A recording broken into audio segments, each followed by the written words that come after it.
Hey, what's up? It's Rashad. Hanging with the Jones, of course. Book of Boba Fett, episode number 6. From the desert comes a stranger. All spoilers, so I'm getting right into it. Subscribe, please. Been doing this for since forever. This episode gave us a couple of things that I thought I would never see. One, I thought I would never see Luke Skywalker, young Luke, look this good. I mean, I know last time a lot of folks were complaining about when he showed up on the Mandalorian season finale of season 2. Wasn't great. Well, they took all the money and time to make sure they got Luke right because Luke looks really good. I mean, like the deep fake they did for Luke paid off because it looks really good. I'm not even trying to exaggerate, but they had him in different situations in dark and light. They did a really good job with Luke and him being in it, and not just using a totally different actor. Second, and most importantly, the whole reference for this entire episode is the Desert Stranger. That Desert Stranger is one and only Cabvane. If you know anything about Clone Wars, then you know Boba used to run with Cad Bane, and Cad Bane is just like the best bounty hunter.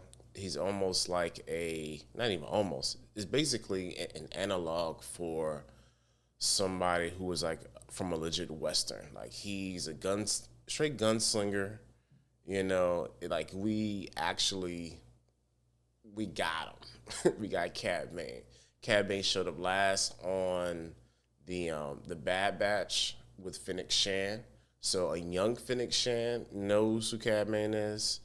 Boba Fett, him and Cad Bane had a very infamous quarrel where that blaster shot on Boba Fett's helmet, he gave that to him.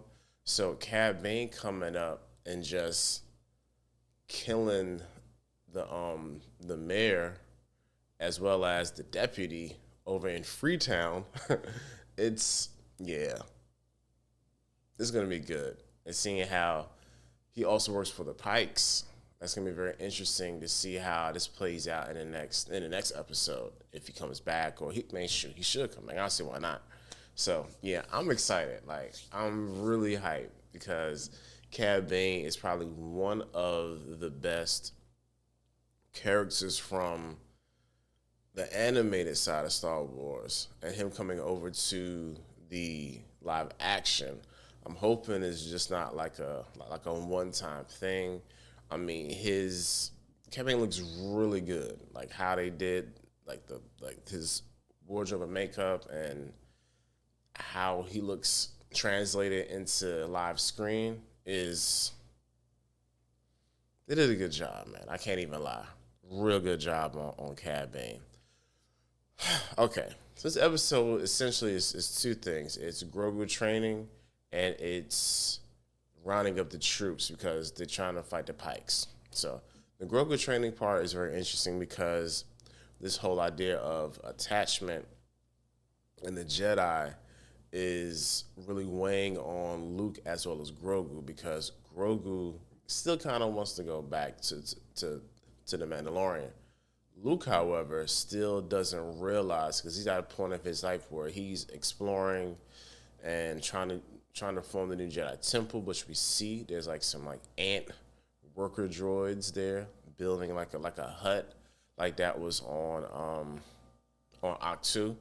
So it's real interesting to see Luke hold on to what he think is true, and then is then given Grogu, and it's like, yo, so do I keep doing it like this, or do I let him go back? And it's a really interesting scene. He sees him training. Grogu is like, progressing. There's a montage. Grogu's still trying to eat frogs and the whole nine. So there's a lot of that.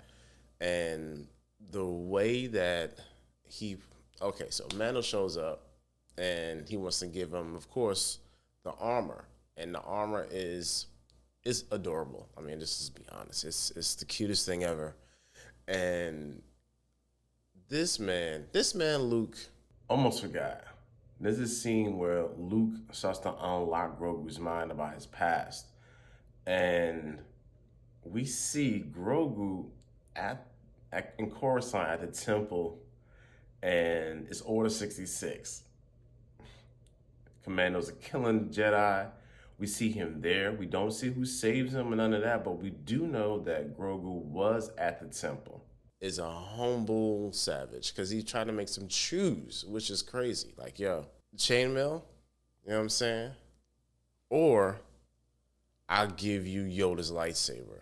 Like, that's the most unfair, so unfair. He's gonna go back, he's gonna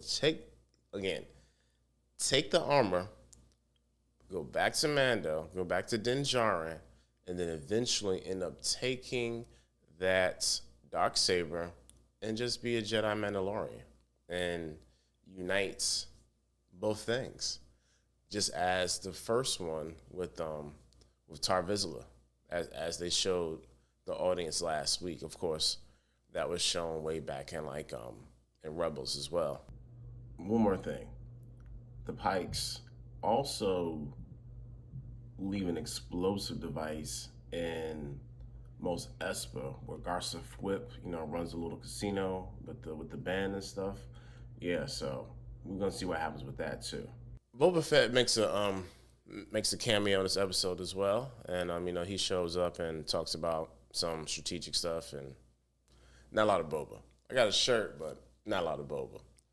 Ahsoka's in this one as well. Like, Ahsoka is here, just being very man. Like, I love how Rosario Dawson is playing this like older Ahsoka, and how she's just very, because she's seen a lot so far in her life, and I can't wait to pick up on her series like next year.